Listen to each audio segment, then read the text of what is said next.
Kalau ditanya kenapa oknum Ba'alawi menyerang nasab keluarga Wali Songo, maka dari bab sebelumnya kita sudah tahu bahwa dari kalangan Ba'alawi itu memang banyak yang resek dan suka usil dengan nasab orang lain.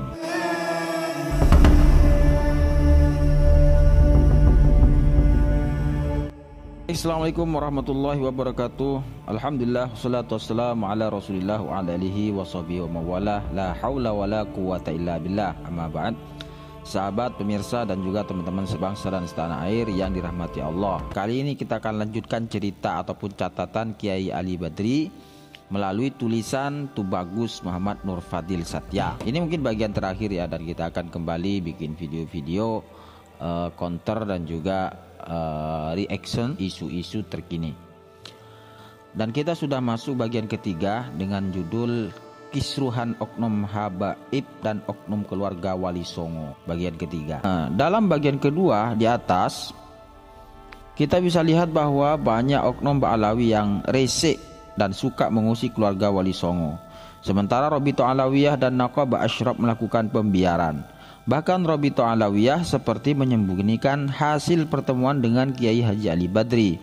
Kesimpulannya, selama ini oknum Ba'alawi yang usil dengan nasab keluarga Wali Songo, tapi keluarga Wali Songo tidak sampai teriak-teriak di media.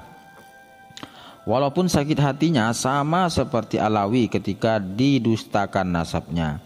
Jadi kalau ada Ba'alawi yang sakit hati karena nasabnya dipermasalahkan, maka itulah yang dirasakan oleh keluarga Wali Songo yang puluhan tahun ini dihina nasabnya oleh keluarga. Makanya kalau tidak mau sakit hati, ya jangan bikin sakit hati orang. Inilah tujuannya Islam membuat aturan dan melarang qadhaf nasab, agar tidak ada yang tersakiti hatinya.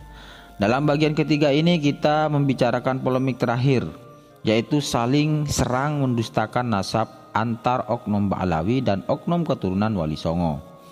Kalau ditanya kenapa oknum Ba'alawi menyerang nasab keluarga Wali Songo, maka dari bab sebelumnya kita sudah tahu bahwa dari kalangan Ba'alawi itu memang banyak yang resek dan suka usil dengan nasab orang lain.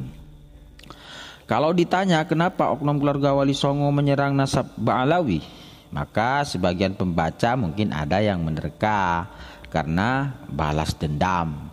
Namun kalau dari komentar-komentar oknum keluarga Wali Songo yang mendustakan nasab Ba'alawi, saya tidak hanya melihat dendam karena diusilin oknum Ba'alawi lebih dulu, tapi ada alasan lain juga, yaitu mereka gerah dengan sikap dan gaya oknum Ba'alawi yang mereka nilai sombong. Juga cara berdakwah sebagian Ba'alawi yang mereka nilai kasar, juga kesan pemaksaan pendapat dengan dalih mereka keturunan Rasulullah yang harus lebih diikuti daripada yang lain. Dan sepertinya semua alasan itu berkumpul jadi satu, termasuk karena dendam juga. Makanya saya sebut oknum, yakni tidak mewakili semua keluarga Wali Songo. Bagian ketiga ini saya rasa cukup singkat saja, karena saat ini kita semua sedang menunggu perkembangan perseteruan dua kelompok itu, yakni oknum Ba'alawi dan oknum keluarga Wali Songo. Tulisan ini hanya memberikan pengantar agar pembaca tahu kronologi, akar masalah dan karakter para pemain itu, agar bisa menilai dengan baik siapa di antara mereka yang perlu dibela atau perlu diluruskan. Semoga tulisan ini dibaca oleh semua kelompok pemain dalam perseteruan ini. Semoga dari setiap kelompok itu muncul orang-orang bijak yang bisa mendamaikan. Hanya saja menurut saya yang perlu belajar nahan ego itu adalah para oknum Ba'alawi.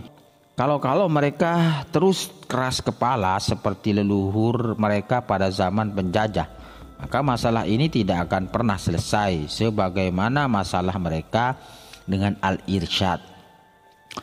Mohon maaf apabila ada kalimat yang menyinggung. Untuk yang sedang bertikai, ditunggu perdamaiannya, dan untuk semuanya salam sejahtera. Jakarta, 14 April 2023. Tubagus Muhammad Nur Fadil Satya. Oke, jadi ini catatan Kiai Ali Badri melalui tulisan Tubagus Muhammad Nur Fadil Satya. Kiranya demikian. Assalamualaikum warahmatullahi wabarakatuh.